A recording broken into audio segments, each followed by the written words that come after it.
Fala pessoal, tudo bom? Eu sou o Rafael e esse é o Notou Notari. E hoje a gente vai receber aqui o professor advogado e agora também deputado estadual por São Paulo, Guilherme Cortes. Guilherme, muito obrigado por topar participar dessa entrevista e eu acho que já tá permitido de chamar de deputado, né? Olha, ainda não caiu a minha ficha, então quando as pessoas falam deputado, eu estranho um pouco assim, mas já está permitido, a gente já foi deputado eleito, só que infelizmente a gente só assume o mandato em março, por conta de uma regra meio esquisita da Assembleia aqui de São Paulo. Mas eu que agradeço o convite e todo mundo que está assistindo a gente. A minha primeira pergunta é: qual é a sensação de ser um deputado estadual agora? Olha, não deu muito tempo para processar, mas também ela foi surpreendente, né? A gente foi uma zebra nessa eleição.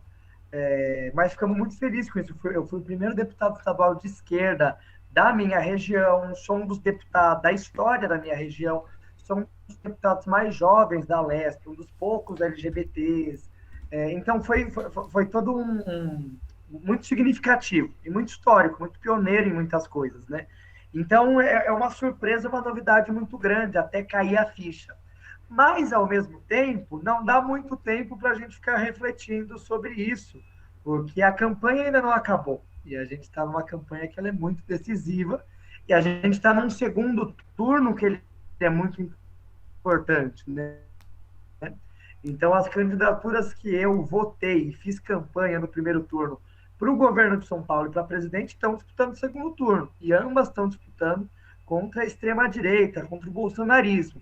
Então, eu costumo dizer que as primeiras 48 horas foi de muita surpresa, assim, sabe? Até entender tudo aquilo que estava acontecendo, mas a partir daí não teve mais muito tempo para ficar surpresa. A gente teve que ir para a rua, teve que fazer campanha, mas tem sido uma experiência interessante. Eu acho que esse aqui está sendo o mês mais louco da minha vida. Eu imagino. E você falou sobre a extrema-direita, né? E como você vê esse crescimento da extrema-direita, principalmente no legislativo e também na Alesp? Eu sinto que depois do primeiro turno, parte da militância da esquerda ou das pessoas progressistas ficou um pouco impressionada e ficou um pouco baqueada com o resultado do primeiro. A esquerda cresceu em todo o país, a esquerda aumentou suas bancadas, vai ter um quarto da Assembleia de São Paulo, que claro que é insuficiente, mas é um patamar significativo. O PSOL elegeu a sua maior bancada da história, o PT elegeu a maior bancada da Câmara. Esses dados eles são importantes, né? Ao mesmo tempo, eu acho que surpreendeu muita gente, embora a esquerda tenha retomado força nesse primeiro turno, eu acho que surpreendeu a gente que a gente viu que a extrema-direita ainda conserva mais força do que a gente gostaria, né? Então, o resultado do Bolsonaro, estava certo a gente batalhar para o Lula ganhar no primeiro turno. E a gente quase ganhou, faltou 1,5% dos votos para a gente ganhar. Acho que o que surpreendeu não foi onde a gente poderia chegar, mas foi ver que o bolsonarismo ainda é mais forte do que a gente gostaria de pensar. Né? Então, a gente achava que ia ser mais fácil derrotar a extrema-direita. Então, eu acho que surpreendeu muito, e isso reflete também na composição do legislativo. O Senado ficou com foi majoritariamente ganho, né, nas vagas que estavam em disputa, né, nesse primeiro turno, pela extrema-direita, por figuras asquerosas. Acho que aqui em São Paulo foi muito surpreendente a vitória do astronauta, que teve uma arrancada, que ainda é difícil a gente precisar de onde que veio na reta final. Acho que o Tarcísio, que era uma figura desconhecida, ter terminado o primeiro turno na frente do Haddad, e eles terem tido fenômenos eleitorais, né? O PL foi muito bem aqui, por ser o partido do Bolsonaro, elegeu a maior bancada da Lesp, o Nicolas Ferreira em Belo Horizonte, em Minas Gerais, foi o deputado mais votado do país. Então, eles mantiveram o seu peso nas casas legislativas, né? Eu acho que isso mostra que a gente, ganhando Lula ou ganhando Bolsonaro, ou melhor, mesmo ganhando Lula ou ganhando Haddad, a gente vai ter um grande desafio pela frente. Porque a extrema-direita e o bolsonarismo não é um fenômeno passageiro, nem ocasional. É um movimento que, infelizmente, tem uma força maior do que a gente esperava que tivesse a essa altura. Então, seja qual for o governo, a gente vai ter um grande desafio pela frente. Você é novo, né? Acho que se eu não me engano, é um dos mais jovens deputados a serem eleitos nessas eleições, mas mesmo sendo novo, você já tem uma certa bagagem ali, né? Foi o quarto mais votado para vereador de Franca. Você fez parte das ocupações estudantis e botou a cara ali para bater de frente com o ex-ministro Ricardo Salles. Você se sente preparado para enfrentar essa extrema-direita e esse bolsonarismo lá na Lespe? Me sinto. Vai ser uma novidade, né? Então, enfrentar a direita, fazer manifestação, enfrentar todas aquelas tentativas de ou retirar direitos da nossa população ou precarizar serviços públicos, é uma coisa que eu já faço há quase 10 anos, né? Então, não vai ser exatamente uma novidade. Claro que vai ser num terreno diferente, né? Eu nunca fiz isso dentro de um parlamento como parlamentar. E com certeza isso tem desafios diferentes. Agora, eu não pretendo fazer nada muito diferente do que eu já fiz enquanto militante. Eu não acho que agora, porque eu vou ser parlamentar, agora que eu vou ter um mandato que não se restringe ao seu gabinete e nem se restrinja só à sua atividade legislativa, né? Mas eu acho que um mandato parlamentar de esquerda, ele deve ser, acima de tudo, ser um instrumento dos nossos movimentos. Então, eu pretendo continuar construindo manifestação, construindo luta, e agora com um diferencial que eu acho que numa condição ainda melhor, né? Porque com um mandato a gente pode oferecer mais legitimidade para os movimentos, a gente pode proteger mais os ativistas, a gente tem outros mecanismos para poder fazer o que a gente já faz há tanto tempo, fiscalizar, cobrar, exigir, denunciar, né? Então eu me sinto pronto, porque eu acho que na prática a gente vai continuar fazendo o que a gente teve, com novos desafios, com certeza, porque é um ambiente muito hostil, um ambiente muito tóxico, então não é como se fosse uma situação de privilégio a gente estar lá enfrentando o que a gente vai enfrentar, mas eu vejo, por isso a gente batalhou tanto para ter um mandato, que eu acho que o mandato coloca a gente numa condição melhor para fazer essa disputa, né? Pela legitimidade do mandato, pelas possibilidades, pelos instrumentos que você tem para fazer esse enfrentamento. Uhum. E você faz parte da comunidade LGBTQIA+. E num país que junto ao bolsonarismo cresceu muito o ódio e o preconceito às minorias, você teve alguma dificuldade na sua campanha por causa disso? Muitas, muitas. Na minha eleição para vereador em Franca, a mesma coisa. Eu acho que quando a gente pertence a determinados grupos, que são chamados minorias, mas eu não gosto desse termo, porque ele não é uma minoria numérica, né? A gente é uma minoria porque tem menos direitos, a gente está numa situação mais vulnerável.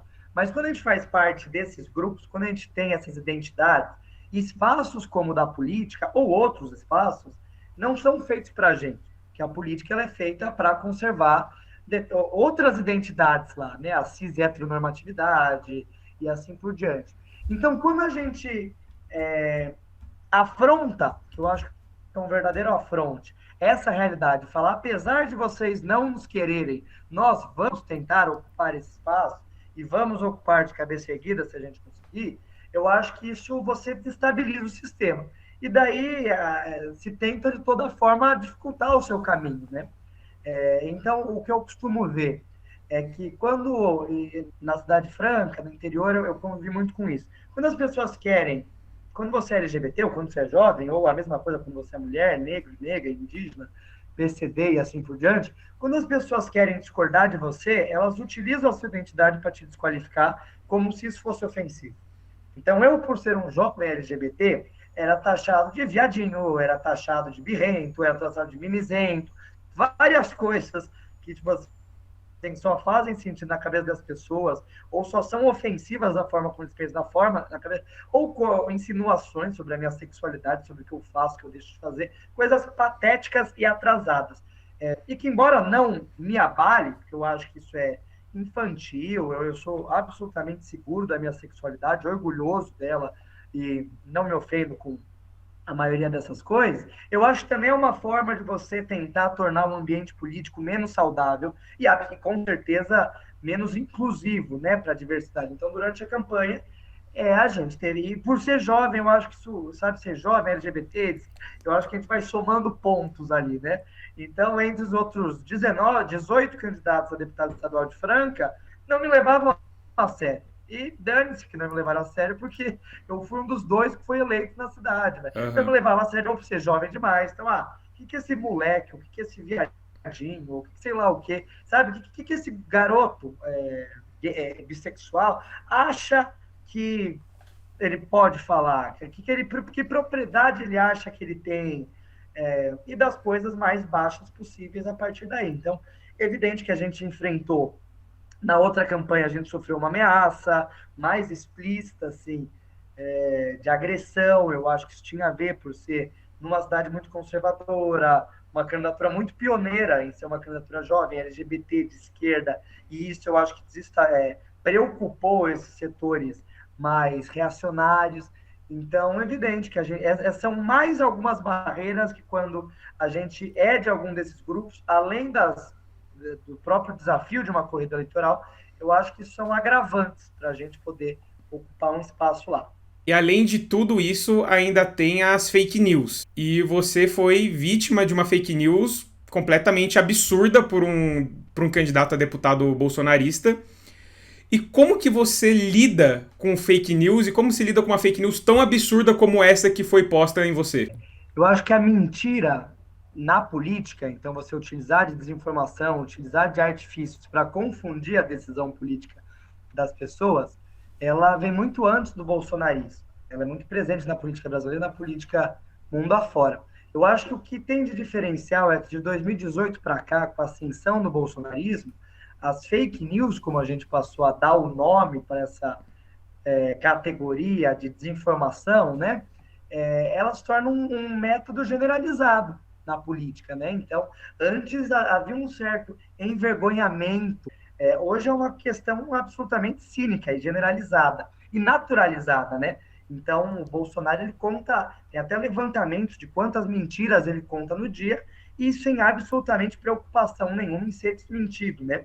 E isso eu acho que não diz respeito só à figura do Jair Bolsonaro. A gente viu durante a pandemia, por exemplo, o efeito nefasto que essa enxurrada de desinformação pode ter em todos os âmbitos, né? Eu acho que essa foi uma eleição também, na eleição passada de 2020, a gente viu isso ter continuidade, e essa eleição a gente já esperava que fosse uma eleição muito movida à mentira, muito movida a essas formas de tentar distorcer o debate político. O pânico moral que o Bolsonaro alimenta o tempo todo. E na eleição para deputado não foi diferente. Eu moro numa cidade do interior de São Paulo, onde, como eu disse, eu fui o primeiro deputado estadual eleito de esquerda da história da cidade, e eu era o único candidato de esquerda e que apoiava o Lula entre 19 candidaturas a deputado estadual. E a gente, pela nossa própria natureza, fizemos uma campanha de muita oposição, contraposição ao Bolsonaro e ao bolsonarismo. Então, evidentemente que a gente foi alvo de muita violência, de muita tentativa de desqualificar, enfim, nos silenciar e assim por diante. Eu acho que a mentira e as fake news, elas são parte disso. Até que aconteceu aquele episódio emblemático, que acabou até ficando bastante conhecido, que foi tão pitoresco, um debate entre os candidatos, tinham vários, né, a deputado estadual em Franca, e uma figura que eu nunca tinha visto pessoalmente, que era uma figura até um pouco risível, patética, mas um expoente do bolsonarismo na cidade, que inventou na minha cara, em frente às câmeras, uma fake news sem lastro nenhum na realidade. Então, isso até me surpreendeu, porque geralmente, não sempre, né? Eles estão cada vez desafiando mais os limites, mas geralmente eles fabricam esses fake news de uma maneira mais sorrateira, sem assinar embaixo, vamos dizer assim. E eles saem disseminando pelas redes sociais, sabe? Porque eles sabem que diretamente eles podem ser confrontados com a verdade. Então eu achei muito surpreendente. Na hora eu até fico com uma cara um pouco de surpresa, que é muito surpreendente. Ele falou uma história que ele me acusou de estar junto com ele num lugar falando uma coisa onde eu nunca estive. E eu estava lá na frente dele para desmentir. Se ele tivesse falando isso para outras pessoas, talvez essas pessoas acreditassem. Mas era mais difícil quando ele estava falando diretamente para mim.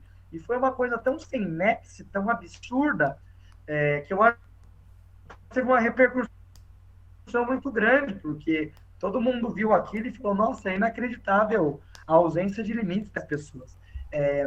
E mesmo achando risível, patético, deplorável, ele teve uma votação ínfima também, a gente foi eleito, e que eu acho que foi uma excelente resposta ao bolsonarismo na cidade. a gente não pode tolerar esse tipo de coisa.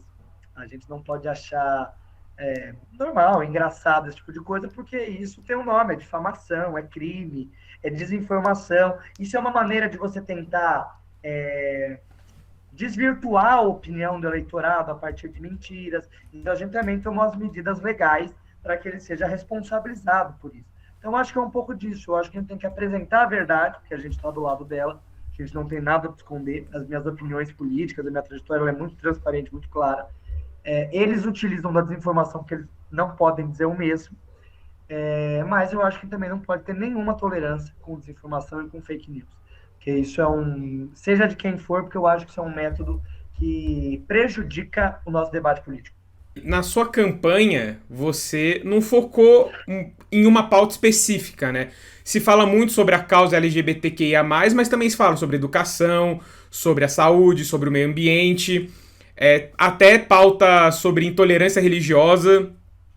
E você já tem ideia de qual pauta você quer dar início nessa sua vida de parlamentar, ou é algo que você ainda tem que pensar e tem que ser discutida? As pessoas têm a impressão de, pelo fato da gente ser LGBT, mais do que ser LGBT, a gente ser orgulhosamente ativista do movimento LGBT, isso evidentemente que é uma pauta muito cara para mim, ou pelo nosso ativismo na educação, ou pelo ativismo no meio ambiente, em relação à pauta ambiental, as pessoas têm a impressão de que a gente é monotemático. Ou por eu ser de uma região e falar muito sobre a minha região, as pessoas perguntavam muito se a gente só saberia falar sobre isso, se a gente só iria falar sobre isso, ou se essas são as únicas pautas que a gente defende. Mas eu acho que isso não é nem possível. Eu queria falar um pouco sobre isso, porque o que é você falar sobre as pautas do movimento LGBT? Não tem uma categoria separada, uma caixinha, que você está falando só sobre sexualidade e gênero. Porque a população LGBT, ela enfrenta problemas de serviço público, problemas de violência, problemas no atendimento de saúde, problemas ambientais, que nem qualquer pessoa, com o diferencial que, às vezes, esses problemas são agravados por a gente ser de um grupo que sofre com a opressão e com a discriminação. Os problemas de Franca. O Franca passa os mesmos problemas, com algumas peculiaridades, singularidades, mas que o restante do estado de São Paulo. A crise ambiental que a gente vive é um problema que ele é generalizado no estado de São Paulo e que ele não se esgota em Franca. Mesmo que a gente queira resolver ele por Franca, a gente não vai conseguir, porque ele é muito maior, ele é mundial, para falar a verdade. O problema dos serviços públicos e assim por diante. Então, acho que não tem como a gente ter uma única pauta singular. Claro que tem as lutas, as bandeiras, que são muito caras para a gente, que tem a ver com a minha trajetória, com o meu ativismo, que é o movimento LGBT, a luta pela educação, a defesa dos serviços públicos, a luta ambiental e climática, e sem dúvida essas vão ser pautas importantes do nosso mandato, mas não só. A gente fala, eu não sou de nenhuma religião de matriz africana, mas eu acho que isso não me torna menos responsável, ainda mais agora como parlamentar eleito, por ter política e dar respostas à situação de intolerância e racismo religioso que a gente vive. Eu não sou trabalhador da saúde, mas embora seja usuário do Sistema Único de Saúde, mas isso não me torna menos responsável por olhar e atuar sobre a situação de extrema desvalorização que os nossos profissionais da saúde pública passam e que ficaram mais acentuados durante a pandemia. Eu não moro na região de Santos, no litoral, mas isso aí não me torna não diminui a responsabilidade que a gente tem para legislar e para atuar sobre os problemas daquela região. Então, eu acho que as nossas bandeiras centrais, a luta para que o Estado de São Paulo decrete estado de emergência climática, a gente tem um plano estadual para combater os crimes de ódio e esses casos de intolerância baseados na discriminação, a gente recuperar direitos que foram perdidos dos nossos servidores públicos, principalmente durante esse último governo Dória. Agora, essas são só algumas das muitas pautas das mais diversas áreas que a gente pretende atuar. Eu não saberia, como as pessoas perguntam, mas qual que é a sua pauta? A gente fala sobre tudo, fala sobre economia, mobilidade urbana, LGBT, negritude, racismo religioso, feminismo, acesso à saúde, porque eu acho que tudo isso, de uma maneira ou outra, afeta a todos nós. Sim. Bom, nas eleições desse ano, tivemos uma certa polêmica que foi o fundo eleitoral de 5 bilhões. O que você acha desse fundo eleitoral de 5 bilhões? Veja só, a parte que me coube desse fundão eleitoral foi um fundinho. Eu recebi R$ 9.000 apenas do Fundo Especial de Financiamento de Campanha, o FEFEC, né, do partido. Nossa campanha foi uma campanha muito humilde. É a campanha que foi eleita para a Leste que menos gastou e ainda está terminando de se contabilizar as prestações de contas, só que a gente também já sabe que a gente tem um dos votos mais baratos, né? Quando se faz aquela proporção entre a quantidade de gasto e a quantidade de votos. Então, o grosso da nossa candidatura foi financiada, e ainda assim foi muito pouco, mas foi financiada com doações, com pessoas que apoiavam a candidatura e que contribuíram como puderam. Agora, sobre o debate do fundão, tem duas coisas diferentes. Eu sou a favor do financiamento público de campanha, porque antes o que você tinha era uma farra em que as empresas privadas elas podiam livremente fazer as suas doações, quando na verdade o nome disso é investimento, né? Então, quando uma empresa ela patrocina uma candidatura, na verdade ela vai cobrar essa fatura quando esse candidato for eleito e, consequentemente, você aprofunda uma desigualdade em que só os partidos ou candidatos que são alinhados a determinados interesses econômicos, eles vão ter condição de fazer grandes campanhas. Enquanto os demais, e contrariamente, os partidos que não se vendem a esses interesses, que deveria ser o que todo mundo deveria fazer, teriam menos condições de fazer campanha. Então, eu acho que é correto o financiamento público para que você dê condição para que todos os partidos políticos possam apresentar suas ideias políticas para a população, que é quem deve escolher, e que você proíba o financiamento empresarial das campanhas, porque você legal. Antes o que você tinha era um lobby legalizado, então que as empresas elas já de antemão escolhiam quem ia ser eleito, porque elas investiam grandes quantias de acordo com seus interesses. Então, sou a favor do financiamento público. Não concordo com a demagogia de partidos que se dizem novos e que dizem que são contra ou que não recebem o fundo eleitoral, como o Partido Novo. É fácil para o Partido Novo dizer que não recebe fundo eleitoral, porque é um partido de milionários, de pessoas que têm muito dinheiro, que financiam suas campanhas com muito dinheiro, e que todo o seu projeto político, o programa que as suas candidaturas defendem, são em função dos interesses de quem tem muito dinheiro também. Então, para eles, eu acho que é muito fácil fazer um discurso demagógico. E eu acho que o Partido Novo é um partido que o que ele defende, o que ele vota, é nocivo para a maioria da população brasileira. Então, não acho que o critério é esse. Eu acho que eles tentam confundir a população com esse discurso populista contra a política. Por outro lado, o que eu discordo é do fundão, o tamanho que se chegou a isso, e que o pessoal foi contra. Quem foi a favor foi o bolsonarismo, foi a direita, e com a sanção do próprio Bolsonaro. Então, eu realmente acho que num país em que a gente tem 33 milhões de pessoas passando fome, que a gente tem o desemprego nas alturas, que a gente tem instalado uma crise social e humanitária sem precedentes, eu acho que é um desacato com a população você ter um fundão desse tamanho, você ter partidos, como é o caso do União Brasil, que sozinhos concentram quase um quarto dessa fatia. Né? Isso também você acaba criando uma outra desigualdade na política e, de fato, é uma proporção de recurso muito grande, né? Ainda mais num país em que a gente tem teto de gastos nos serviços públicos. Né? O que não tem teto de gasto é o teto de gasto para o financiamento dos partidos, né? Mas assistência social, saúde, educação estão com o seu investimento congelado. Então, eu sou a favor do financiamento público, não faço um discurso demagógico contra o financiamento público, que eu acho que é errado.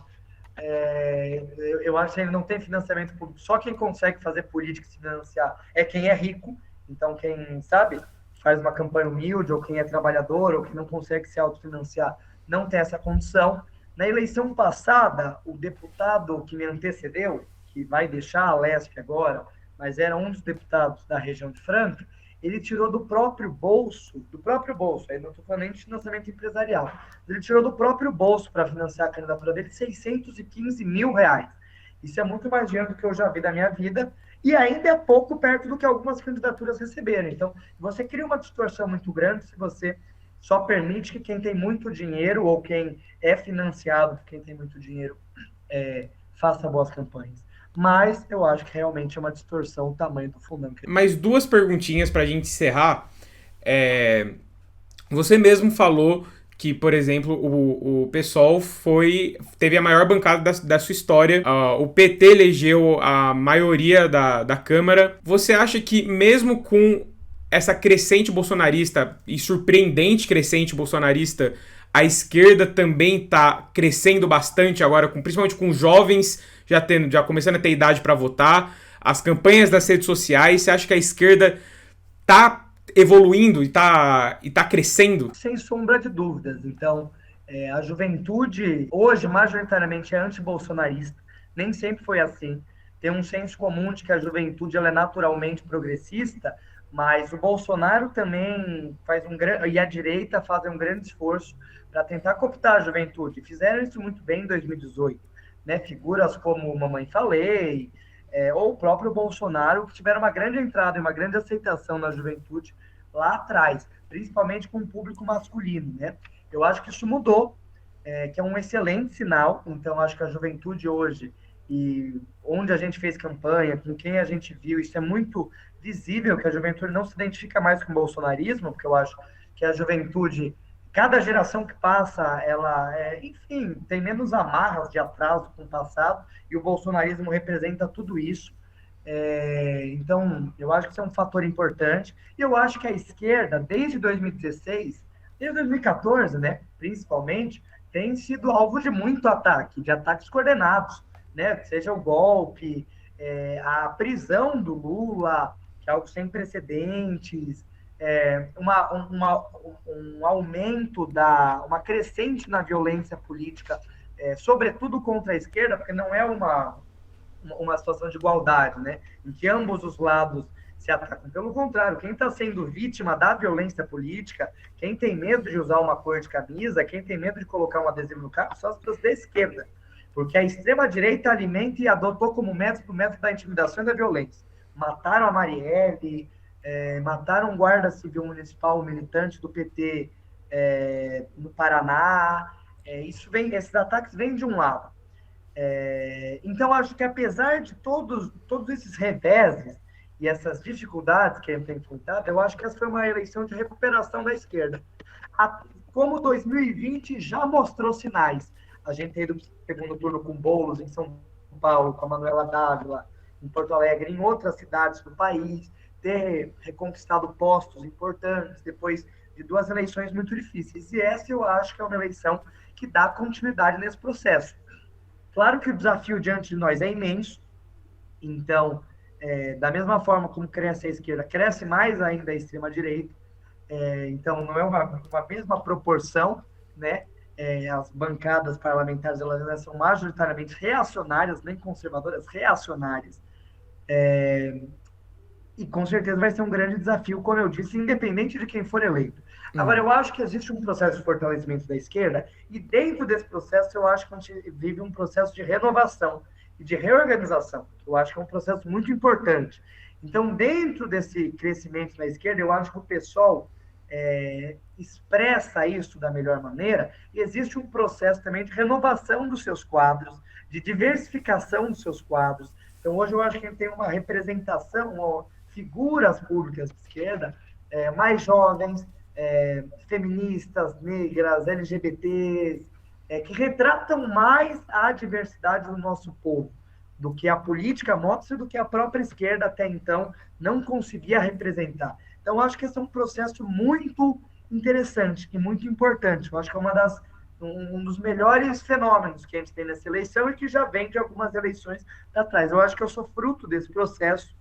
Eu não teria sido eleito não fosse esse processo, da mesma forma como a gente não teria a Érica Hilton sendo a primeira deputada federal trans, depois de já ter sido a mulher mais votada do país em 2020, você não teria fenômenos eleitorais como a bancada feminista, mandatos coletivos, Sônia Guajajara, eleita para reforçar a bancada indígena no Congresso. Então, eu acho que esse é um fenômeno importante, um fenômeno em curso, que é contraditório com uma realidade que a direita também cresce, se fortalece e se radicaliza, mas eu acho que é onde a gente pode se apegar para ter esperança. E você falou sobre o Guilherme Boulos, né?